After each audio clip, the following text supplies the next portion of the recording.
Well, hey, everybody, welcome back to Early Childhood Chats, the podcast. And today, highlighting some innovative practices, policies, and breakthroughs.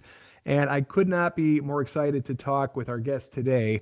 We're talking about a story that's inspiring educators, policymakers, and families across the country. All eyes on New Mexico and their bold move toward universal childcare. It's not just expanding access, it's really reimagining what the early childhood system can look like. And I'm super excited to be joined by Kendal Chavez. She's the Deputy Secretary of the New Mexico Early Childhood Education and Care Department. And she has got quite an impressive background herself. She's was appointed by the governor, and she's bringing over 15 years of experience in the public sector, and has worked at the intersection of education, public health, food systems, and of course, child and family well-being. And has got a very extensive background in food and agriculture and public policy and public health and all the things. In addition, she's got a Master of Public Administration, which I have too. There's not many of us, so super excited to talk to a MPA. And over at the University of New Mexico. It's interesting, one of my professors from Southern Illinois actually is over in the University of New Mexico. And wonder if we cross paths in some way. But I'm talking to a Lobo today, I guess, right? So super excited. And also a Bachelor of Arts in Environmental Studies from San Francisco State University. And some work here locally where I'm at, over at the George Washington University in food policy leadership. So, Kendal, thank you so much for your time today. And thank you for all the work you're doing on behalf of families and children in New Mexico. It's a real pleasure to get to talk to you and hear more about all the stuff that you have going on. Thanks, Andy. Happy to be here. So all eyes are on New Mexico, as I mentioned. The early childhood systems in this country, as you know, are, gosh, they're just so disparate and so differently funded. And I think as families appreciate, always hitting our pocketbooks. It's an expensive venture that raising kids is all about. And I'm saying that as a father of a 2-year-old and a 5-year-old. So I get it firsthand as well.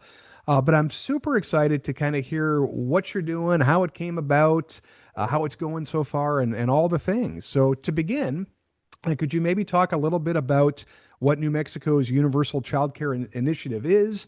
And I guess in the simplest of terms, what does this do for families in New Mexico?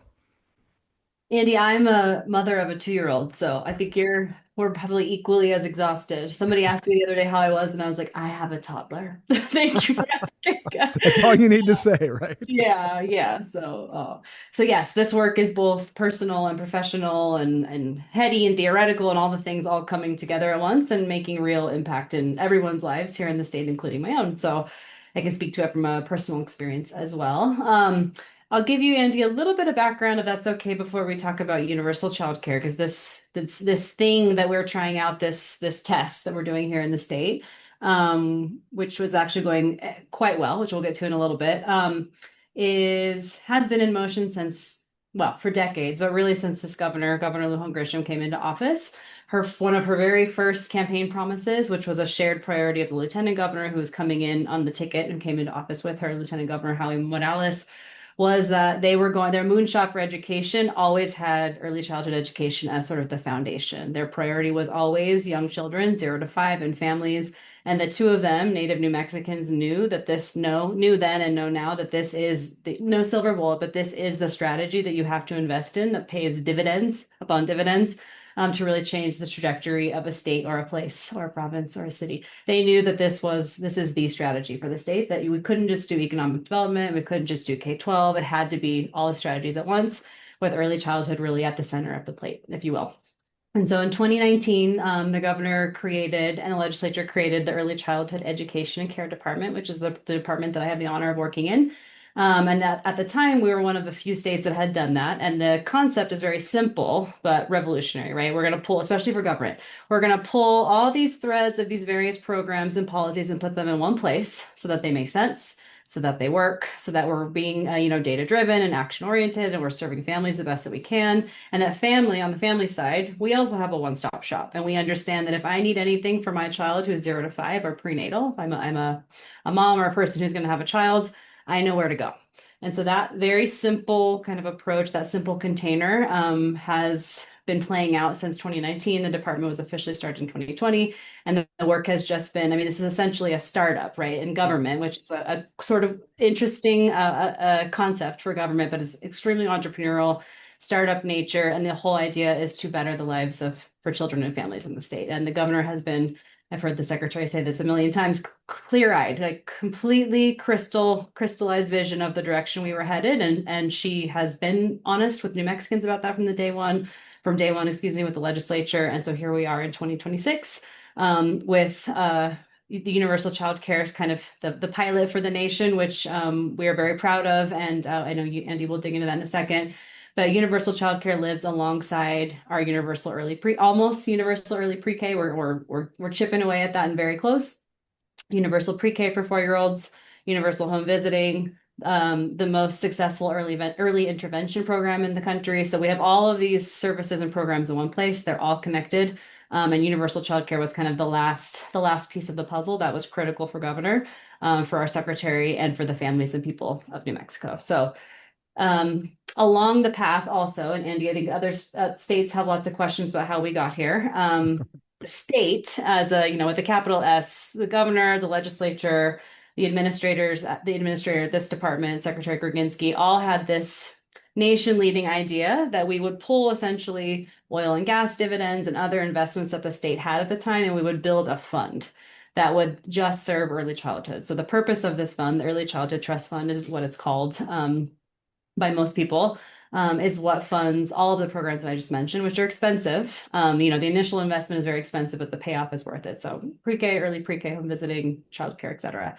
So this fund, when it was seeded, was 320 million, now sits at 11 billion. And that is the thing that allows us, it gives us the financial and the fiscal kind of control and the fiscal ability. And we have the authority to spend that money on things that matter to the legislature and to the governor, and universal childcare falls into that bucket. So that too is an important part of kind of the policy path that the state's been on since 2019, with decades of organizing that led up, to our current governor really prioritizing this.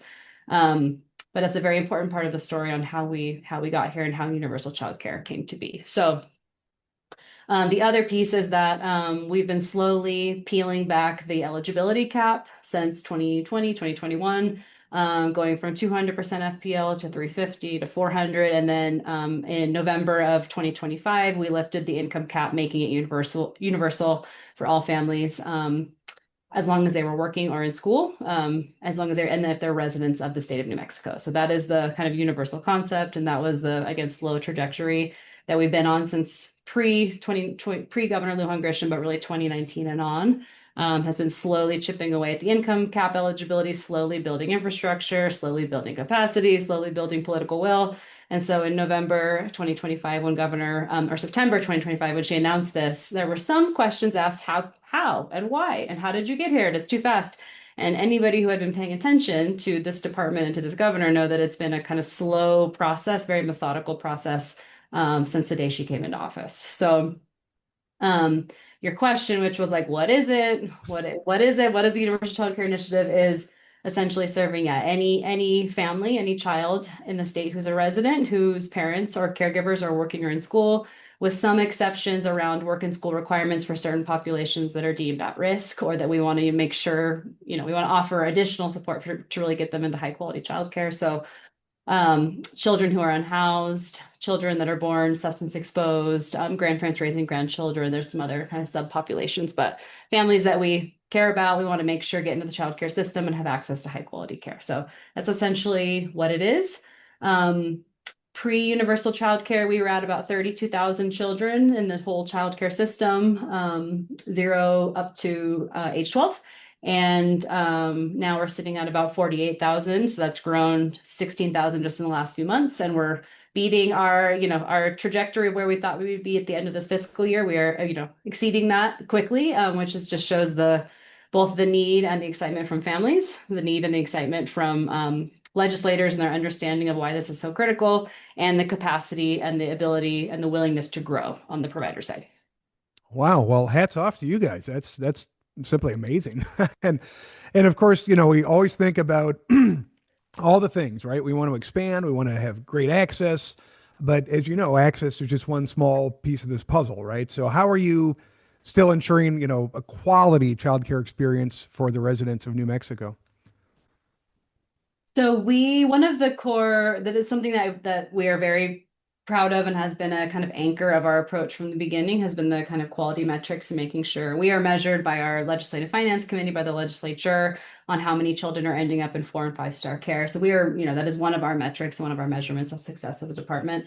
I can tell you that, I'm looking at the data in front of me as of last month, of our newly enrolled children. Again, the state and the legislature and the governor and families all had sort of a focus on 0 to 3. So while our universal child care approach and program covers all ages that are eligible, 0 through 12, um, we know that infant and toddler capacity is like the biggest issue for families. And as a mom who has a 2-year-old, I mean, even my own kind of hardships around navigating the childcare system and finding a seat for my son is hard because infant and toddler care, Andy, as you know, is challenging. It's expensive. It's a certain type of educator who wants to do that work. It's a capacity of the workforce. It's all the things. And infants and toddlers are a lot of work, and also the ratios. It's all the things, right? Yes. So of the infant and toddlers who have come in since November 1st, 3/4 of them are in 4 and 5 star, like Wow. huge. Yeah. Amazing. As of fall 2025, so this is our most recent data, we're at 65% of our children that are receiving childcare assistance, so through the state or through the federal government, are in 5 star programs. So like we Wow. have kept our eye on the ball on quality the entire time, which is again the vision of the governor and the vision of the secretary and the legislature, that we are not just paying to put children in seats. We are paying to prepare them for the rest of their lives. We are preparing them for their social emotional readiness, for school, for all the things that childcare does, and the role childcare plays in developing future humans. And so the other kind of major lever that we pulled and we will continue to pull is through rates. And so we use a cost model here. We're one of the few states that does that. And so we are reimbursing based on quality level and, of course, the age of the child. And so we are incentivizing higher quality care. And we've seen that through universal child care. When you open the door, we open the floodgates, and when more children come in, providers want to naturally, just because of why they're in the business, because they care about their children, and it's also it's a business decision, right? Getting to the highest quality of care means you are also receiving the highest reimbursement. And so it's a business decision also. And so we're seeing a lot of that really positive trajectory across providers, whether they're home-based or center-based, moving to 5 star, Wow. and really getting that highest quality, hitting that highest quality of standard. Well, and you were saying, I mean, we went from what 32,000 up to 46. I was just thinking, gosh, I don't know many states that could even absorb that many kids. I mean, the workforce challenges are just so profound in so many places with childcare deserts and 45% turnover and everything else. So how are you finding seats for all these kids? What are you doing for the early childhood workforce to, expand the capacity and keep people in early childhood education as opposed to I work 6 months, I work a year, and now I go to the elementary, the high school, the middle school. Yeah, for sure. The brilliance of the approach here, and again, giving major kudos to the governor, to the secretary here, and the legislature, and all the people that have supported it, including myself, has been never just about universal access. So, like, it was never about just taking off the income eligibility cap. It was always about doing that, investing in educators, and building more supply, physical supply, all at the same time. And so when we announced, these are strategies that have been in place for years. When we announced universal childcare, it was all of the messaging, and Andy, you can do your own research, and you've probably seen this in the news. Like, we never talked about it as just income eligibility. It was always capital outlay and working with businesses and getting more educators into the higher education program. It was all the things all at once, because this is a very complex policy area, as you know. And so we had to do all of it at once. On the educator side, this state has, when the department was created in statute, there was a requirement around a wage scale and career lattice, is what it was called at the time. Similar in concept to what DC has, and I think a handful of other states, although ours applies to all early childhood educators. So home visiting, early intervention, pre-K, and childcare. Mm, Slightly wow. more complex. Nobody's done it. And so that has been sort of a background piece of kind of policy and political infrastructure that's held a lot of this work together, is everybody agreeing this kind of shared vision that wages are critical, right? Yeah. And so in addition to the wage scale work, which is an ongoing body of work, we also, because we compensate or we set our rates at such a high and a fair level, we are covering the true cost of care for providers at different quality levels and different age groups. The majority of that rate should be going to educator wages. And so that's another huge part of the conversation and sort of the work that we are required to do through SB 241, which passed the New Mexico legislature this last session, was signed by governor about a month ago, which requires the state to do all kinds of things, including, setting the portion of the rate that's required to go to wages and being clear about that and transparent around that. Setting very clear reporting requirements for our providers around their business type and their legal structure. Is there private equity coming in? So really high level, complex sort of business questions, kind of strategic questions, excuse me, that we are now required to collect and act upon that, again, we don't think any other state has done. And that is in law in SB 241, which codifies our child care assistance program and universal child care. And so lots of trains moving right now.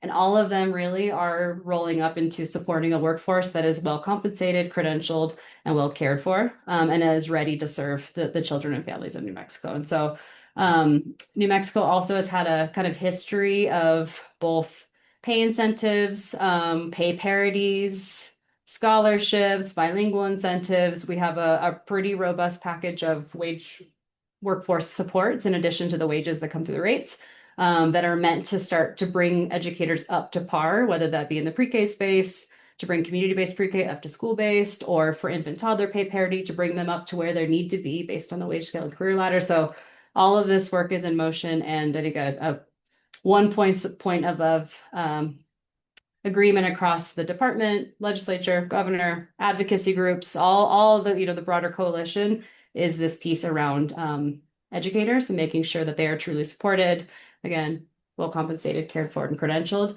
and that the children and families at the end of the day are getting the things that they need to really succeed and live their best and happiest lives. How refreshing. Wow. Could you just like duplicate that 49 times and roll that out for us? I mean, it just breaks your heart when you see educators literally, in some cases, choosing between staying in the field and working or going down the street to McDonald's or Taco Bell or something. And that's sadly the choice we see in other states, right? That are not embracing, that, oh, they're just babysitters or whatever. So the fact that you've taken such a proactive and the right approach is so refreshing. And I wish more people would really hear this and resonate with them and follow your lead on this. Kudos to you guys. Yeah, and I'll also add, Andy, and we have to give, lots of credit and acknowledgement to the literally decades of organizing by many of our advocacy groups and some legislators of decades leading up to the creation of the department, to the constitutional amendment that was voted on and approved by 70% of New Mexico voters, that takes some of the land grant permanent fund, which is money for K-12, and pulls that into early childhood, the department, excuse me, for specifically pre-K. And so we've been building on this slowly, and again, chipping away, building the political will. And so we don't have many legislators on either side of the aisle at this point who refer to early childhood educators as even daycare, right? It's not a commonly used terminology that we're trying to slowly shift. They don't call them babysitters for the most part. They're calling them brain architects, right? These are the people that are creating the brain infrastructure so that when they get to K-12, and of course, early childhood isn't just about school readiness, but it's a piece of it that they're ready to absorb, they're ready to learn, and they're ready to be the best version of themselves. And there is really a shared acknowledgement that these investments matter. And it helps that we have a nice pot of funds also to support it, because we're not having to pull or make hard decisions or raise taxes, where we're not having to say we can't build a road because we're investing in universal, right? There's not those kinds of policy decisions because, years ago, the very, very smart, very sophisticated decision was made to build a fund. And so that there is consistent, recurring, ample funding to do these kind of big picture, nation leading bodies of work because we have the funding and the political will. That's just amazing, especially as you look at, some of the federally funded programs. Head Start did get a bump this year, but first time in 2 or 3 years, and looks like the president's budget now, level funding for next year is what's being proposed. And as you know, level funding in today's society is almost a decrease with the cost of living and everything else that's going up. So really nice to see how you've structured that and be able to absorb that and continue to invest in the workforce. If I could ask you to put your MPA hat on for a minute and just kind of think like, what's the evaluation? What's the research? How do we know if this is successful? What are the metrics you're looking at? What, obviously the seats for every kid and the quality is definitely one thing, but are there other things that you're looking at to see is this really working and do we need to tweak the system here? Yeah, so when Governor made the announcement in September, a very prominent researcher from UCLA, Dr. Neil Halfon, was speaking to the role that the state has played in using this development instrument across the state. For the first state to do it. And the EDI, the Early Development Instrument, is measuring school readiness and just child well-being in a different, kind of from a different vantage point. It's also mapping and overlaying school readiness, developmental, how a child is doing in a developmental domain, whether that be speech or social emotional, and overlaying that onto the kind of structural things that may limit a child, whether that be income or food access, right? All the things that the barriers that really prevent children from being the best versions of themselves and really flourishing. And what they found was that in New Mexico, because of the investments, partially, one could argue, because of the investments that have been made, and because of the leadership here, you're seeing you're seeing kids outperform like Mhm. crazy based on even in the most porous and most on paper, the parts of the state that are struggling the most, you see children really flourishing and really doing well and actually performing in line with national cohort or even exceeding it. And so we have data telling us that we're moving in the right direction. That's actually down to the census level. So that's one, right? We also want to see children continue when they get to school that they are ready to learn, they're ready to read, they're ready to do math, they're ready to do all the things. And that is another kind of very positive data point that we have we feel strongly that we're going to continue to track is around literacy. This state has struggled with literacy like a handful of other states in the country who I will not name for years and years because of all kinds of reasons. And we have seen record-breaking gains over the last few school years, again, because of the work of our public education department in the K-12 setting, the vision of the governor, but also because of the deep literacy work and the deep work that's happening here in childcare, we believe strongly, and then in pre-K, and early pre-K and in Head Start, that our children are actually getting to school and are ready to read and are ready to do the things that they need to do. And so those are examples of two measurements that we are tracking actively. We also want to continue to see family income grow. We want to continue to see workforce participation for women specifically grow. So we have a number of different metrics that we are tracking that are moving in the right direction, and we will continue to monitor over time. So it's no mystery. Everybody's watching to see what you guys are doing. And as other states are kind of looking to learn from New Mexico, what are some of the lessons that other states could be taking away? And what are some of maybe the criticisms that you hear that, oh, well, that's New Mexico. They can do that because A, B, or C or whatever. What do you say to the other states who are looking at you as a model if they could pull this off or what they should be thinking about? This wasn't something that we just, in one fiscal year. This wasn't Right. something that really was done in one administration because the kind of groundwork has been laid, or the soil, excuse me, has been built over decades. So really 2019 to now is when things have accelerated because we have a governor and a legislature who see it and who are going to invest in it and are putting everything they can behind it. Is that this work takes time and that we've been slowly building the pieces and systemizing the work of early childhood across all the programs for all the children, for all the families, slowly and methodically. Bringing the work all into one department was critical. And for us was an absolute step one. Because even well, not so much childcare, but even the kind of disconnect or connection Yeah. between early pre-K and Head Start and childcare, those are different state agencies, right? And so bringing those all into one house and being clear-eyed about options for families and making sure they understand their options was like one of the very first foundational steps. Um, if the secretary was here and if you were interviewing her, she would say the systems approach and the governance model is everything. And so that is the kind of infrastructure that's been invested in. Some of it is not so sexy, not so interesting to talk about, but it's the thing that holds all of the work together. Um, and so I think that would be our number one kind of recommendation. And then number two, and not necessarily in a hierarchical order, is every state has money. It's whether, right, and Andy, as an MPA, you know this, the budget is a moral document, right? So every state has their revenue, every state has their expenditures, and every state has some pot of funds that they could use for something. It's a matter of prioritization. And so for us, it's oil and gas, and it's our abundant kind of energy resources that we have here in the state. It was making those smart decisions years ago, putting those into a fund and letting them balloon and blossom into this $11 billion kind of fund that we now have to support all of our priorities. So it's both the fiscal responsibility, finding the source, protecting it, and prioritizing it for early childhood because it pays the dividends off early childhood investment, as you know. It Right. outperforms any investment portfolio, and that was a major talking point for the people, the legislators, and the governor and the secretary when they made the decision around the trust fund. Is that these monies sitting in an investment fund, maybe so, 3 to 5, you're getting some dividends, right? But you're not Right. getting what you're getting by investing in a young child and their family. Right. So I think it's a matter of that, like political will, the prioritization, the fiscal kind of prioritization of your fiscal resources, and then the building the system and the governance model. And I simply love it, as you say, like I mean, economics aside, we all know the benefits of early childhood education from an economic standpoint, just getting the workforce, out there and what a barrier childcare is for so many occupations. But Mhm. even just the long-term investments on just as a society, it's just, I mean, you can't even hold a torch to it. It's unbelievable. And Andy, I Super will say excited. we had some our kind of broader coalition around universal childcare, and we also passed a piece of policy which you, as an early childhood and childcare person, might love. Is it was SB 96, which was signed into law, which essentially makes childcare. It's a zoning bill, very zony, Mm, very wonky kind of zoning bill, and it essentially removes all barriers at the local level for building and expanding family wow. childcare centers, prevents HOAs from preventing family childcares to be in neighborhoods, things like that. And so again, that's just an example of the supply building work that's all happening at the same time.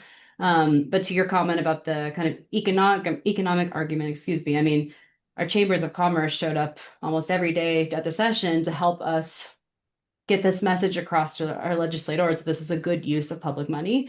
We had our firefighters associations, police, like all of the people who need childcare and believe in it from less of a like political or academic or theoretical. These were like workforce people and businesses who were coming to the Capitol and saying we are demanding this because it's what workers and it's what families need.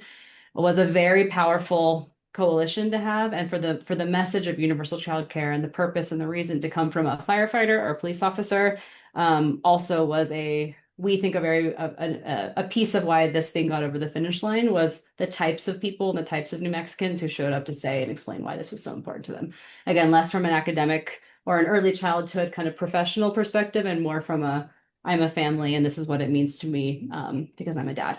Or Well, and it's one of the few areas that cuts across the political aisle anymore. I mean, everyone wants the best for their kids. I don't think that's dependent on who you vote for or what, side of the aisle you're on. So I appreciate that. And as a former firefighter, I appreciate that too. Good for those guys, working in so many disaster areas. Recovery can't begin unless kids have a safe place to go. Not even on a daily basis, of course, too, but especially after disasters. So super, super important stuff. And, I also really appreciate the approach you're taking. We've seen a lot of the bigger cities in other areas in the country. They'll start gobbling up the 4 and 5 year olds, bringing them into the school system. But which, look, a lot of times they don't have the knowledge, the understanding. It's different furniture, it's different curriculum. It's a whole different ball of wax here. Obviously, it's convenient for the families. If you've got 2 kids, you just drop them off at one place. But you oftentimes seem like, wow, they're really missing early childhood education and how that's different and how we can't just treat a 4 year old like they're a 8 year old or something. So I really appreciate your comprehensive approach. And as you see, Louisiana, Virginia, several other states are trying to bring everybody kind of under the same tent to help have some more synergy and some more coordinated policies. And I think that's really what we need as a profession to really strengthen the early childhood workforce and put them on a level footing with elementary, middle, and high school educators. In many ways, they're doing more difficult work, quite frankly, with the age that they serve and all of that. So I just can't say thank you enough, and it's really super cool to hear all the stuff you're doing and how it's been a very thoughtful process. I'm forgetting, Andy, so many things. These are just, it's so big and it's so complex. And as somebody who lives and breathes this work, there are so many threads that are all connected and essential to holding this beautiful yarn ball together. But yeah, thank you for that. So if folks want to learn more, if they want to follow the work, what's the best way to kind of keep up to what you guys are up to? And I'm assuming you're going to probably see a surge in people moving to New Mexico too, by the way.